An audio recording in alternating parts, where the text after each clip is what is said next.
Now listen to the rest of the talk and answer questions 15 to 20. Right, can everyone see the plan now? Good. Let's start at the Balfour Road entrance, since that's where most of you come and go from. The Farley Road entrance and lower playground won't be affected at all. Now, as you come into the top playground, the 2 new classrooms will be on the right. There'll be a new gate and the steps down will be rebuilt. There'll be a ramp for disabled visitors too. On the plan here, only the parts of the building affected by the plans are shown. I'll explain why the hall is marked on later. So, as I said, the new classrooms will be to the right of the entrance and, as you can see, will take up very little of the playground space. We feel the Year 6 children need their own area away from the younger children. So, this one on the left of the 2 rooms will be the new Year 6 classroom. As you can see, there's no direct entrance from the playground. The plan is to include a small entrance area here from the playground for coats and boots and so on. Entrance to the classroom will be from that area. There'll also be an additional entrance to the hall from this cloakroom, so children will be able to get to the hall from 2 different directions, from inside the main building and from the new entrance area. I hope that's clear. Now, as you all know, the hall doubles up as the cafeteria at lunchtime. One of the rumours I heard was that we're planning to dispense with the cafeteria and open up a snack bar.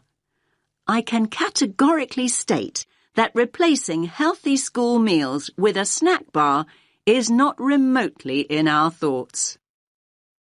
The other new classroom, that's the one with the playground entrance here, is going to be an exciting new venture for us. That's because its principal use will be for the preschool and after-school clubs. More and more parents want that facility outside school hours, and we need a dedicated space to run these activities. I think there were also worries about the nursery school, though I'm not really sure why, to be honest with you. I can tell you now that the whole area on the other side of the main school building will be totally unaffected. The nursery will continue operating as it does now. There will be a couple of smaller constructions, modernisation work really, down here on the other side of the top playground. Cycling into school is getting more and more popular, so we're replacing the old bike sheds with a brand new bicycle bay. There'll be space for 60 bikes. The children's toilets will also be modernised, and the children will be able to enter them from inside the school building rather than from the playground as they do now. There'll be brand new staff toilets in that part of the building too, I'm pleased to say. So, I hope that's at least started to allay a few fears. Take a few minutes to look at the plan that I'll get out of the way. Then I'll answer a few questions if you have any. Does that make sense to you?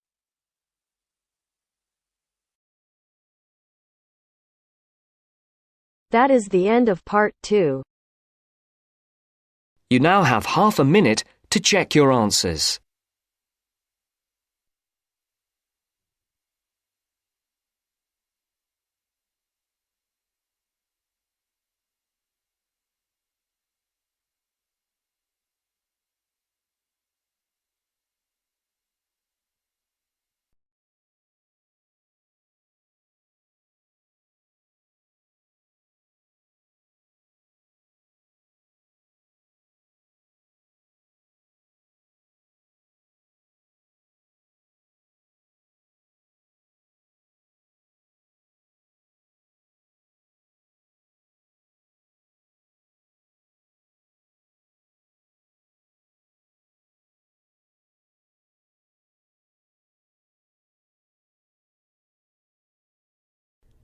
Now listen and answer questions 18 to 20.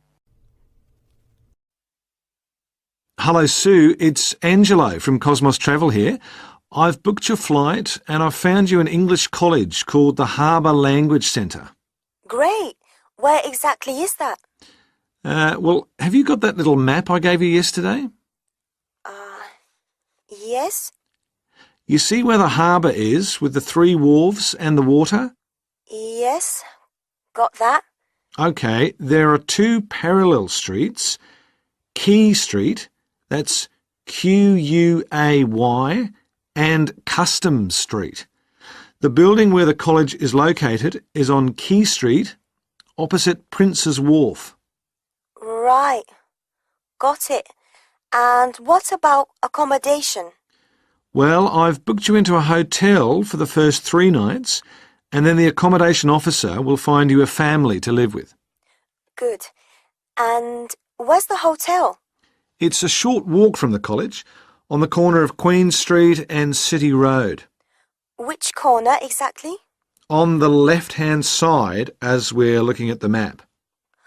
Okay, near the little park. Yes, that's right. And what about a good bookshop? I'm going to need to buy a dictionary and some English books. Yes, well, I believe there's a really good language bookshop on the corner of Customs Street and Queen Street. It's near the college, so that's pretty convenient. Thank you so much. You've been really helpful.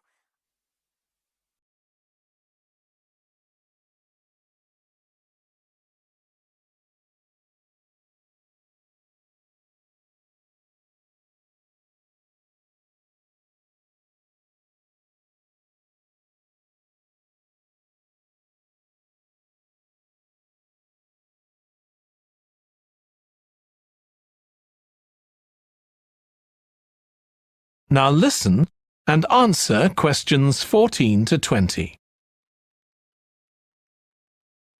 OK, so this slide shows a map of the central area of Granford with the High Street in the middle and School Road on the right. Now, we already have a set of traffic lights in the High Street at the junction with Station Road, but we're planning to have another set at the other end at the School Road junction to regulate the flow of traffic along the High Street. We've decided we definitely need a pedestrian crossing. We considered putting this on School Road just outside the school, but in the end we decided that could lead to a lot of traffic congestion. So we decided to locate it on the High Street, crossing the road in front of the supermarket. That's a very busy area, so it should help things there. We're proposing some changes to parking. At present, parking isn't allowed on the High Street outside the library, but we're going to change that and allow parking there, but not at the other end of the High Street near School Road. There'll be a new no parking sign on School Road just by the entrance to the school, forbidding parking for 25 metres. This should improve visibility for drivers and pedestrians, especially on the bend just to the north of the school. As far as disabled drivers are concerned, at present they have parking outside the supermarket, but lorries also use those spaces, so we've got 2 new disabled parking spaces on the side road up towards the bank. It's not ideal, but probably better than the present arrangement. We also plan to widen the pavement on School Road. We think we can manage to get an extra half metre on the bend just before you get to the school, on the same side of the road.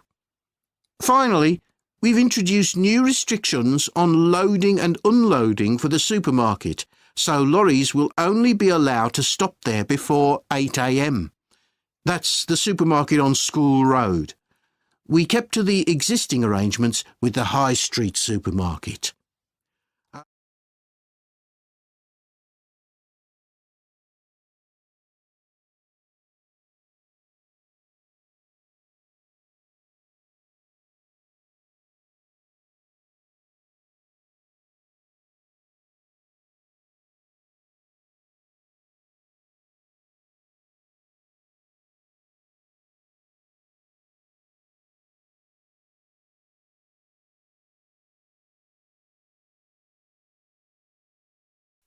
OK, so I'll put a map of the proposed development up on the screen.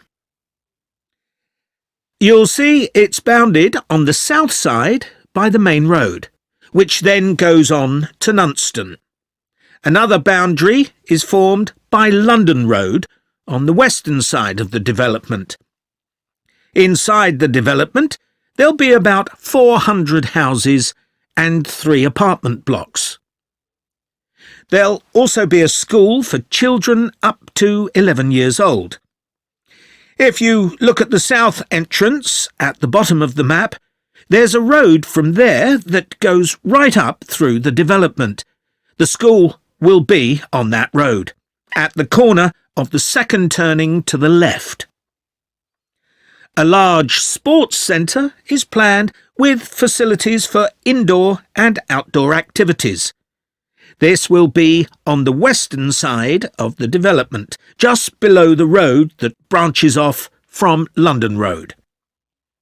There'll be a clinic where residents can go if they have any health problems. Can you see the lake towards the top of the map? The clinic will be just below this, to the right of a street of houses. There'll also be a community centre for people of all ages. On the northeast side of the development, there'll be a row of specially designed houses specifically for residents over 65, and the community centre will be adjoining this. We haven't forgotten about shopping. There'll be a supermarket between the 2 entrances to the development.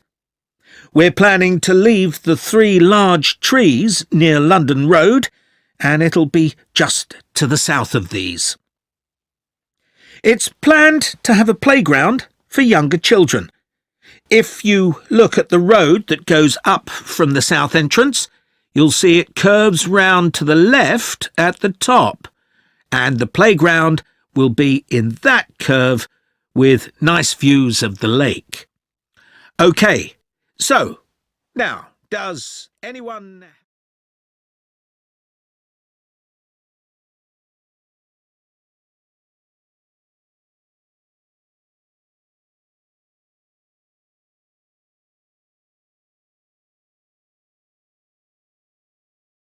You hear the rest of the talk, you have some time to look at questions 16 to 20.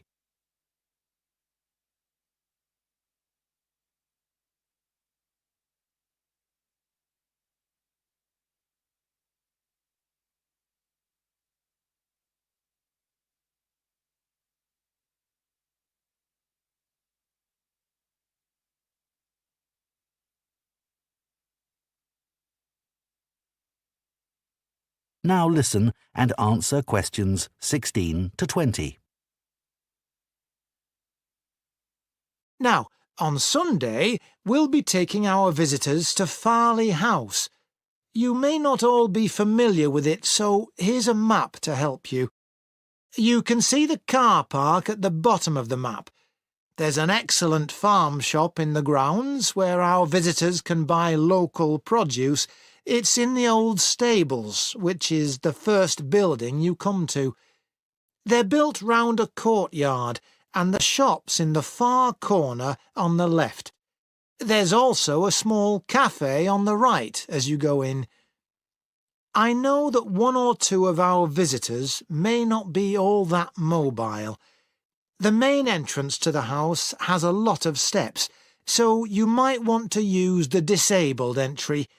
This is on the far side of the house from the car park. Children will probably be most interested in the adventure playground. That's at the northern end of the larger lake, in a bend on the path that leads to the lake. There's lots for children to do there. There are a number of lovely gardens near the house. The kitchen gardens are rectangular and surrounded by a wall. They're to the northeast of the house, quite near the smaller lake. They're still in use and have a great collection of fruit and vegetables. The Temple of the Four Winds is a bit more of a walk, but it's worth it. take the path from the car park and go past the western sides of the stables and the house. Then, when the path forks, take the right-hand path. Go up there with the woods on your left, and the temple is right at the end. There are great views over the whole area. OK, so that's... That is the end of part 2. You now have 30 seconds to check your answer.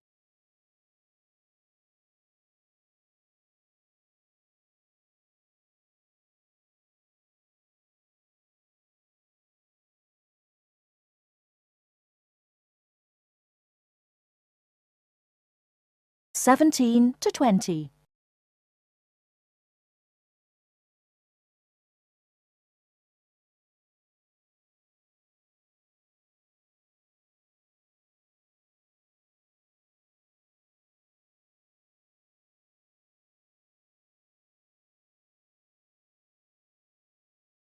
Now listen and answer questions 17 to 20. Can you tell me how to get to my room, please? Of course. You're in the new wing, which is very freshly painted and pleasant. But I'm afraid you're going to have to go to a couple of other offices before you can have the key. You're in the admissions office now. Leave this office and turn right and go to the end of the hall. The last office is the fees office, where you can pay the balance of your room deposit. They'll give you a receipt. OK. After you've been to the fees office, come back past admissions. You'll see a very large room at the northwestern corner of the building. You can't miss it. That's the student lounge, and if you go in there, you can meet some of the other students and see who'll have a room near you. That's good. Can I get a cup of coffee there? Yes, there's a vending machine in the corner. Then go to the key room, which is opposite the lift and next to the library. Show them your receipt, and you can pick up your key there. My luggage was sent on ahead. Do you know where I should collect it?